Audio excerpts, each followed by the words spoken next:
누가복음의 주목적은 이방인 세계에 예수님에 관한 가장 기본적 사실을 선언하는 것입니다. 그러면 가장 기본적인 사실은 무엇일까요? 그것은 바로 예수님이 메시아라는 사실입니다. 만약에 예수님이 십자가 처형을 당하고 부활하지 않았다면 그분의 잔인한 죽음은 제자들에게 신학적 의문을 제기하지 않았을 것입니다. 많은 예언자들이 참혹한 죽음을 맞았지만 순교자로만 추앙받았습니다. 하지만 예수님의 제자들은 그분이 단순한 예언자가 아니라 메시아라고 믿었습니다. 메시아가 이방인의 손에 죽을 이라고 생각하는 사람은 그 당시 아무도 없었을 것입니다.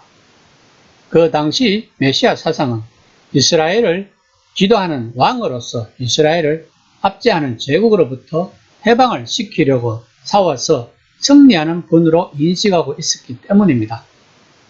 그러므로 십자가 죽음이 예수님을 훌륭한 예언자로 만들거나 그분의 생애를 훌륭한 예언자로 인정해 주었을지는 몰라도 십자가 죽음 자체는 그분이 하나님이 기름 부은 메시아일 리가 없다는 뜻입니다. 따라서 예수님이 무덤에서 그대로 계셨다면 제자들을 포함한 모든 사람들은 그분을 거짓 메시아로 생각을 했을 것이고 그가 백성들을 혼란에 빠뜨리고 있다는 의회의 결정은 옳았을 것입니다. 그리고 예루살렘이 심판받지 않고 이후로 수백 년 동안 건재했다면 고귀한 죽음에도 불구하고 예수님은 거짓 예언자로 여겨졌을 것입니다. 그러므로 오늘 본문 말씀은 예수님의 부활을 앞두고 예수님의 죽음과 매장을 이야기하면서 부활을 예고하는 것입니다. 누가는 예수님의 죽음을 앞두고 성소의 휘장이 둘로 찢어지면서 예수님과 그분의 하나님 나라 메시지를 거부한 도시와 사회 구조와 성전에 내릴 심판을 이야기하고 있습니다. 그리고 자신의 영을 아버지께 얻어가는 예수님의 최후의 외침이 어둠을 뚫고 나옵니다. 누가는 이후 예수님의 죽음에 대한 어려운 정의를 나타냅니다. 백부장은 예수님은 정말 결백하고 옳으며 가해자가 아니라 피해자였다고 47절에서 말합니다. 누가는 로마의 정의를 내세워 예수님은 죄가 없으며 죽을 만한 일을 저지르지 않았음을 분명히 해둡니다. 그리고 예수님의 죽음의 증인들 중에는 예수님의 죽음을 구경하러 모인 무리들도 모두 가슴을 치며 충격과 슬픔에 휩싸여 집으로 돌아갔다고 48절에서 말을 하고 있습니다. 또한 예수님을 따르는 무리들과 특히 여자들은 약간 멋지게 서 있었지만 이 일을 지켜보고 있었습니다. 누가는 공의 의원인 요셉을 등장시키면서 예수님의 죽음과 매장의 증인들에 대해 복음서 천물에 등장하는 엘리사벳과 사가랴처럼 율법을 지키는 선량한 유대인이었다는 것을 이야기하고 있습니다. 요셉은 공의 회원입니다. 물론 누가는 요셉이 공회가 내린 판결에 동의하지 않았다고 51절에서 주장합니다. 누가는 53절에서 1세기 독자들이 이 이야기의 또 다른 중요한 부분을 이해하도록 매장에 대해서도 충분히 설명하고 있습니다. 이 당시 풍습은 시신에는 향료와 향유를 발라 몸이 부패하면서 나는 냄새를 듣고 천으로 시신을 둘렀습니다. 이 과정은 꼭 필요했습니다. 왜냐하면 이 무덤은 아마도 몇 달 안에 시신이 완전히 부패하기 전에 여러 번 재사용될 것이기 때문입니다. 다른 선반 위에 다른 시신들이 안장될 것입니다. 살이 완전히 썩으면 남은 뼈들을 조심스럽게 모아 뼈를 담는 작은 단지 유골함에 담습니다. 이처럼 처음으로 동굴의 시신을 안치하는 것은 작별 인사를 나누는 여정의 끝이 아니라 중간 단계에 해당합니다.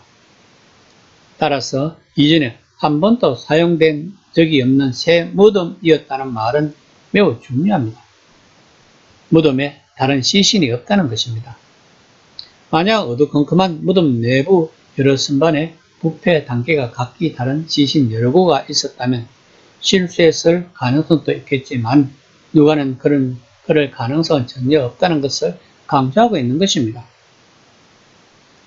예수님의 시신에 기름 부으려고 기다리던 여자들은 금요일 저녁에는 그렇게 할 시간 여유가 없었습니다.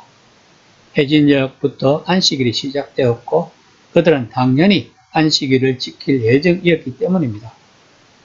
그들은 일요일 아침이 되었어야 무덤으로 돌아올 텐데 누가는 그들이 무덤을 잘못 찾아갔을 리 없다는 점을 확실히 해두었습니다. 이렇게 예수님은 고통 속에서 십자가 체형을 당하고 무덤에 매장되었습니다. 예수님은 죄가 없다고 누가는 십자가 체형을 한 로마 군인을 통해 이 십자가 체형은 잘못되었다고 이야기를 하고 있습니다. 예수님은 우리들의 죄를 대신 짊어지신 것입니다. 이사야서 53장 6절 말씀입니다. 우리는 다 양 같아서 그릇 행하여 각기 자기를 갚거늘 여호와께서는 우리 모두의 죄악을 그에게 담당시키셨도다. 예수님은 왜 우리들의 죄를 담당했을까요?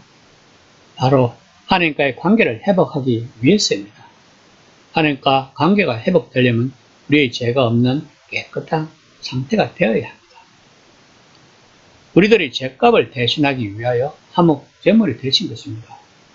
그러므로 예수님을 통하지 않고는 하나님과 관계가 회복될 수가 없다는 것을 알아야 합니다. 만약에 우리가 지금 하나님이 내 안에 내 자신을 느끼고 있다면 예수님의 죽음이 헛되지 않은 죽음인 것입니다. 그런데 오늘 교회들이 믿지 않는 사람들의 지탄의 대상이 되고